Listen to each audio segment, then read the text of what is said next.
Hello and thanks for joining us. This is the signature 30 minutes. I am Obomano Marvelous. In the headlines, tension as Edo State government demolishes ex-deputy governor's house and orders. Court orders extension of NINSIM linkage by 2 months. Governor Umahi suspends State Secondary Education Board.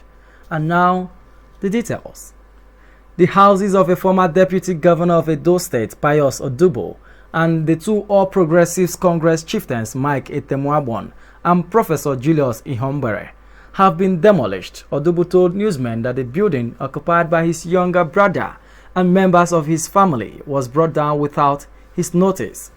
The former deputy governor revealed that he only learned on Tuesday, March 23rd, that his property located at Dennis Osadebe Avenue in the government reservation area, Benin City, has been demolished on the orders of Governor Godwin Obaseki. Some policemen allegedly supervised the demolition without giving the former deputy governor's wife and occupants of the residence any chance to bring out their belongings. The Zamfara State Governor Mohammed Matawale, through his Commissioner for Security and Home Affairs, Abubakar Mohammed Daran, has commended the efforts of the military in a joint task operation in dislodging bandits in the state. According to him, the commendation was imperative, considering the tremendous success the military is attaining in fighting bandits who are not ready to embrace peace and surrender their weapons to the state government.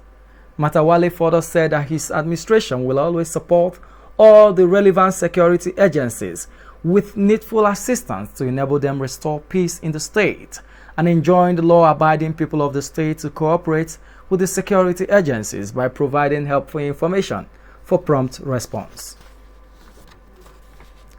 The governor of Ebonyi State, David Umahi, has approved the immediate and indefinite suspension of the state's Secondary Education Board.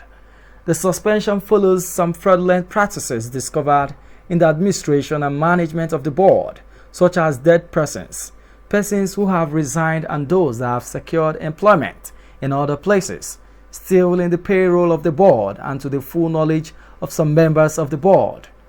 The suspension was contained in a statement signed by the Secretary to the Ebonyi State Government, Kenneth Ubala, which also directs the immediate redeployment of all heads of departments of the board to other MDAs.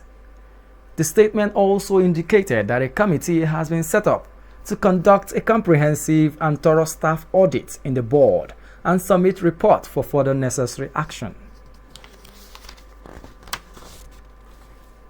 Nigerian youths and young couples are shunning having many children.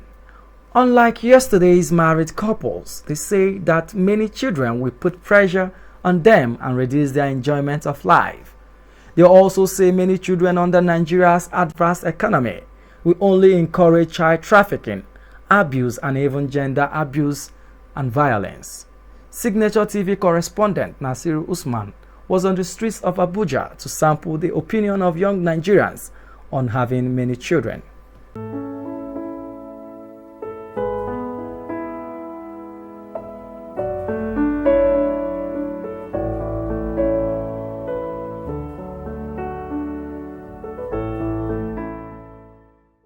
Two or three kids is okay. If you are fortunate, God give you a male, you no problem. Because these days we now find out that even a lot of female children are even more responsible than the male.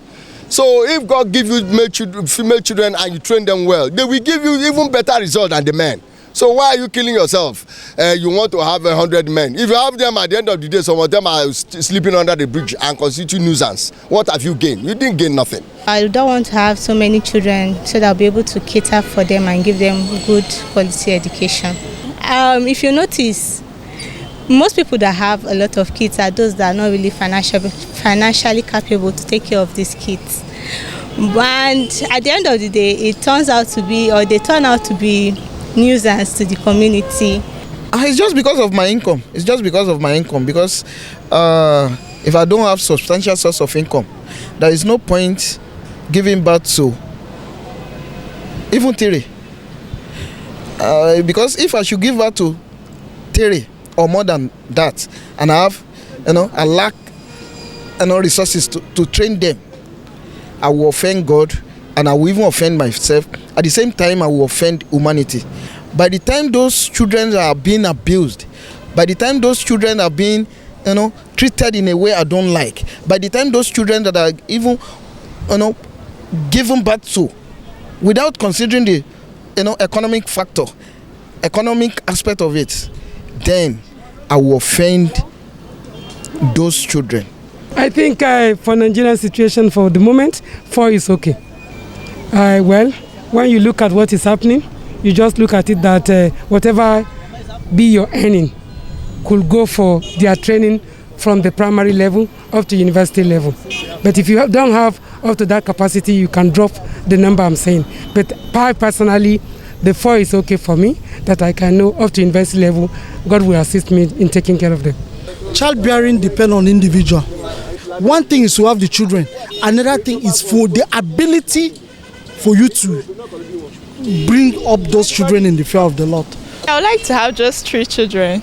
The economic system in Nigeria is something else actually, and I want to have just 3 children so that I'll be able to give them my best. The best education, the best parenting, attention also, When the children are so many, you will not be able to give attention to all of them. But when they're just like 1, 2, 3, you'll be able to curtail the way you give them attention. You'll be able to give them that parental care. The Senate on Wednesday confirmed the nomination of Haliru Nababa as the Comptroller General of Nigerian Correctional Service. The confirmation followed the consideration of the report of the Senate Committee on Interior during plenary. Chairman of the committee, Senator Kashim Shettima, APC Borno State, in his presentation said the nominee possessed the requisite knowledge and demonstrated the integrity to serve as Comptroller General of Correctional Service, and stated that there was no petition against Nababa's nomination and therefore recommended his confirmation. According to Shettima, the nominee, while appearing for screening before the committee, identified the lack of adequate supply of arms and ammunition to curb jailbreak in the country, lack of adequate funding, inadequate release of allocations, insufficient number of correctional centers as some challenges faced by the correctional service. He further stated that Nababa promised that inmates awaiting trials are to be given urgent attention to decongest centers, adding that efforts will be made to acquire more spaces in collaboration with the state governments and other stakeholders. The national leader of the All Progressives Congress and former governor of Lagos State, Bola Tinubu, have announced a donation of the sum of 50 million naira to victims of the Katsina Central Market fire. Tinubu made the announcement on Wednesday during a condolence visit to the Katsina state government and victims of the fire. He was received by the state governor Aminu Masari and other top government officials in the state. He commiserated with victims of the fire and advised that market activities resume despite the level of damages and destructions recorded. The APC leader, while addressing journalists, said the purpose of the visit is to sympathize with the victims of the fire. He expressed shock over the unfortunate incident and emphasized the need to promote unity and collaboration among Nigerians, added that Nigerians must be their brother keepers. A Lagos Federal High Court has ordered the extension of the deadline to link National Identification Number with SIM by 2 months. Justice Maureen Onyetenu on Tuesday ordered the extension while delivering a ruling in a suit filed by Monday Obani, former vice president of the Nigerian Bar Association. In December 2020, Obani filed a suit against the federal government, Attorney General of the Federation, Nigeria Communications Commission, and Minister of Communication and Digital Economy over the initial deadline of December 30, 2020, set for the NIN SIM registration. The human rights lawyer had argued that the initial 2-week December 16 to December 30, 2020 deadline issued by the federal government to telecommunications operator for NIM registration will infringe on the fundamental human rights of Nigerians and expose them to COVID-19. However, the federal government had extended the deadline to January 19, 2021 for subscribers with NIN to link it with their SIM, and February 9, 2021 for those without NIN, and has now ordered a 2-month extension effective from March 23rd. The federal government has secured a new $1 billion loan to boost small and medium enterprises in its fight to tackle unemployment in Nigeria, as well as to boost the economy. The loan was disbursed through the Industrial Bank under the Minister of Industry, Trade and Investment, and this was made known by the Minister of State, Otumba Adeniyi Adebayo, during a program to encourage small and medium enterprises held at Quantum Mechanics in Abuja. The minister, through his spokesperson, Ifedayo Sayo, said the loan would help small and medium enterprises with a view to strengthening the country's economy. In entertainment, Nigerian singer Idinla Kruna Alayande Lola Oladapo Kwam, better known as Lala, gave up the ghost on Tuesday, March 23rd, and has been confirmed dead by his brother Alayande Tunde Adisa on social media, in which he disclosed that Lala died just a few months after obtaining his master's degree. The singer came into the limelight years ago after featuring late rapper Da Green in his song titled Idinla. Lala graduated from Lagos State University Department of Project Management 7 years ago and returned to the Citadel years later to study for his master's degree, and was said to have finished his program last year and was one of the graduating students in December 2020. On the foreign scene, Australia's national parliament has been hit by another scandal with reports that government staffers filmed sexual encounters in the building and bringing sex workers to see lawmakers in Parliament House. Prime Minister Scott Morrison, in a statement on Monday, confirmed one staffer who allegedly committed a lewd act on the desk of a female Liberal MP had been sacked. Before now, the Prime Minister and his government had come under fire for their handling of the alleged rape of a ministerial staffer in a minister's office by a colleague in 2019. A number of women who have been political staffers in Canberra have come forward to speak about the toxic immoral culture in Parliament House.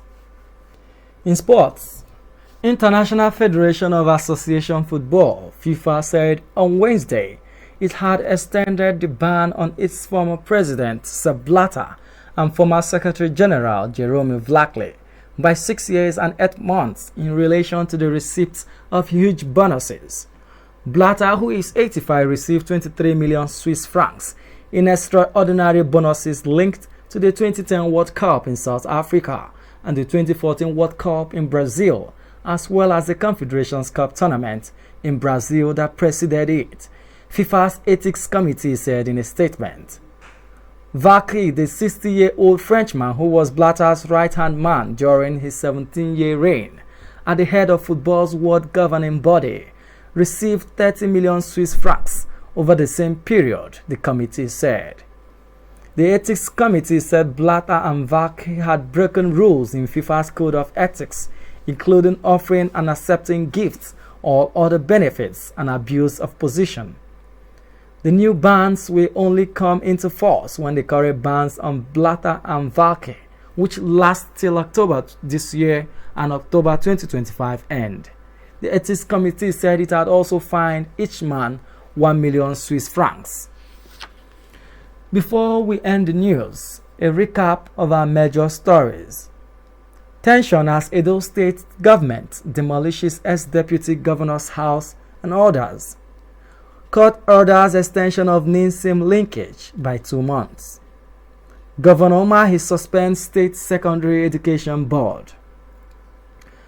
Please do well to stay safe, maintain physical and social distance, and wear your nose masks while going about your daily activities.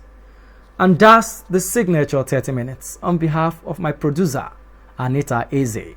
I am Obonman Marvelous. Thanks for watching.